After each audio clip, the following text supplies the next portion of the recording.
Salut à tous, aujourd'hui je vous propose une petite balade au jardin sous un soleil omniprésent ce début octobre.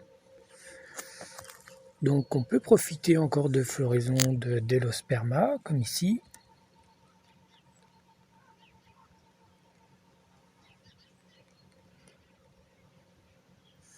Les fleurs sont plus éparses qu'au mois de mai, mais c'est bien d'avoir en arrière-saison encore quelques petites fleurs. C'est sympa, puis quand elles sont oranges c'est encore mieux parce que voilà, c'est ce que je préfère pour les fleurs. On va aller dans un autre endroit du jardin. Octobre, novembre, c'est la saison de mûrissement des fruits d'Opuntia. Il y a tellement de soleil que c'est en avance, donc c'est mûr, les fruits sont mûrs, ici sur ces Opuntia faecanta.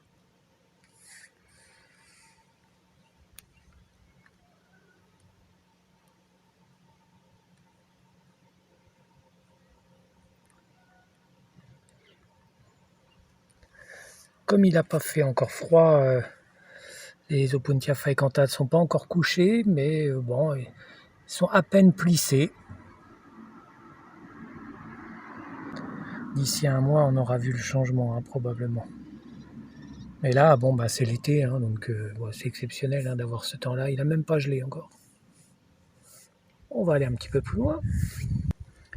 Ici, encore de belles couleurs dans la rocaille phaéton avec ces beaux sempervivum.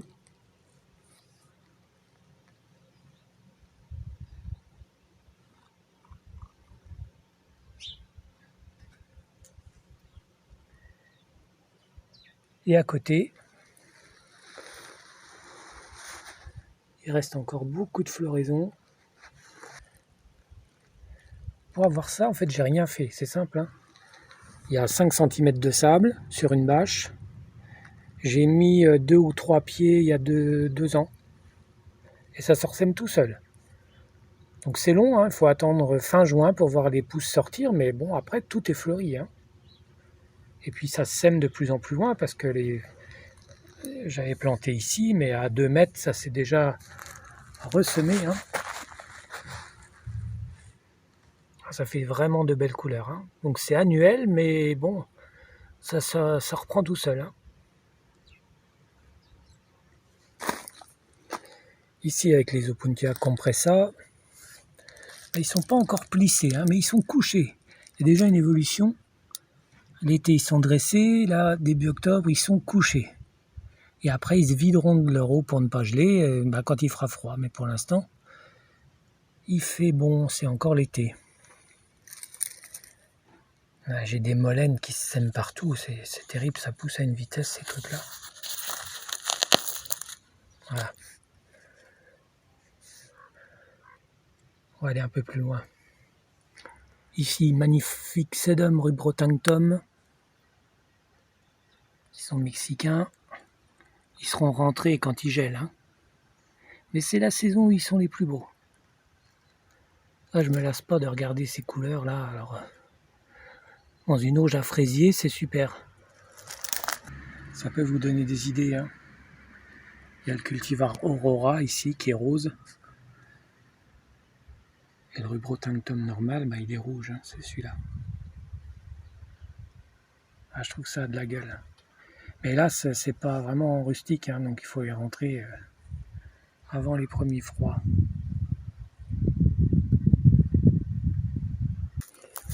Ici, vous voyez que les protections, elles sont mises mais pas posées. Donc, ces plantes-là supporteront le froid à condition d'être au sec. Donc, normalement, à partir du 15 septembre, je ferme. Mais il fait tellement chaud que je laisse encore un petit peu les protections.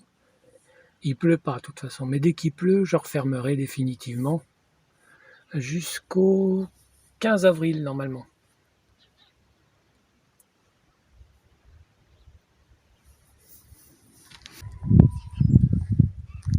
Ici, une nouvelle petite rocaille avec des sempervivum.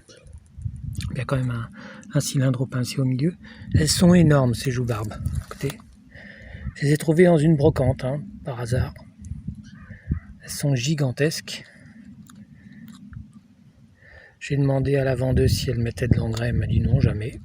Bon, Elle n'en avait plus que 3, alors j'ai acheté 3 pieds, voilà. Elles sont énormes. Et puis entre chaque, j'aime bien mettre plusieurs variétés, j'ai mis la Sempervivum Flasher, qui a une très belle couleur à certains moments de l'année. Ça fera contraste de couleur et de taille. On va aller un petit peu plus loin. Là, ici, on est dans la serre tempérée, serre qui est chauffée à 5 degrés l'hiver. Donc, oui, j'ai tout rentré. Hein. Il fait encore bon, je vois, il fait 17 degrés ici. Calanchoe, les aéoniums, les Trichocereus. Et puis là, il y a du monde. Hein. Il y a du monde en hauteur aussi, des téphros.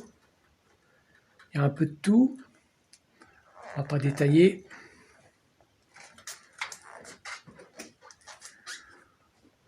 Ah, je pense qu'il y a, il y a plusieurs milliers de plantes ici. Hein. Pourtant, c'est pas grand, mais tout a été pensé pour optimiser la place. Hein.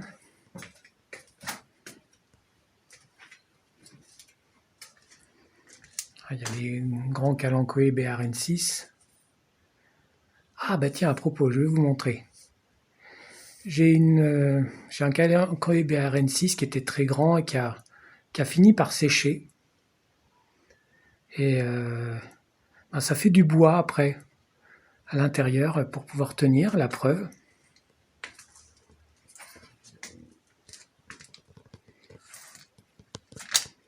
Le voici. C'est vraiment comme un bâton.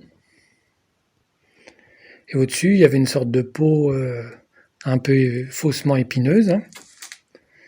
Celui-là, il est sec. Ah bah, il ira dans la cheminée. Hein.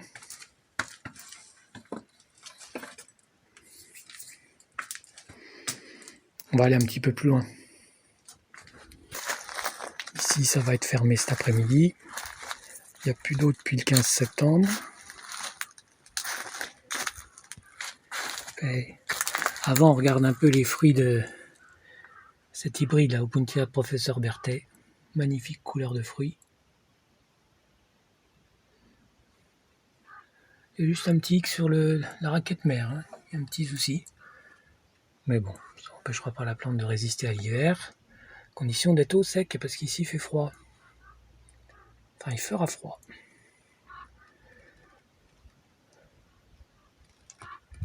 Et certaines crassulacées atteignent de grosses tailles hein, en pleine terre.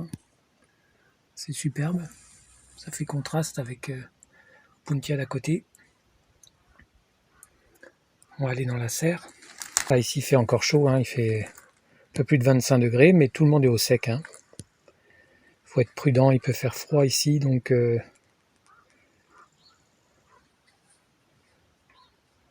ces plantes installées au printemps vont passer leur premier hiver, à part cette agave qui est là depuis plusieurs années, qui devient gigantesque, hein, qui est normalement pas censée être rustique, mais au sec, elle a pris moins 20, moins 23 dans le passé, hein, ou moins 20.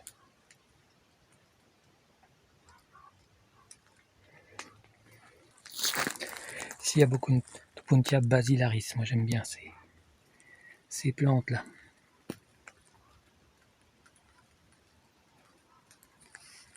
Il y a un beau papillon, là,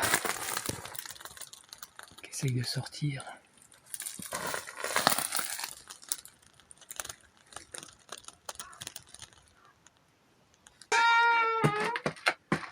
Il y a aussi des endroits avec des réserves. Hein. C'est pas chauffé ici l'hiver. Hein. Mais bon, on y reviendra une autre fois. Et on terminera par l'intérieur de la serre une prochaine fois, hein, dans une autre vidéo. À bientôt et n'oublie pas de t'abonner.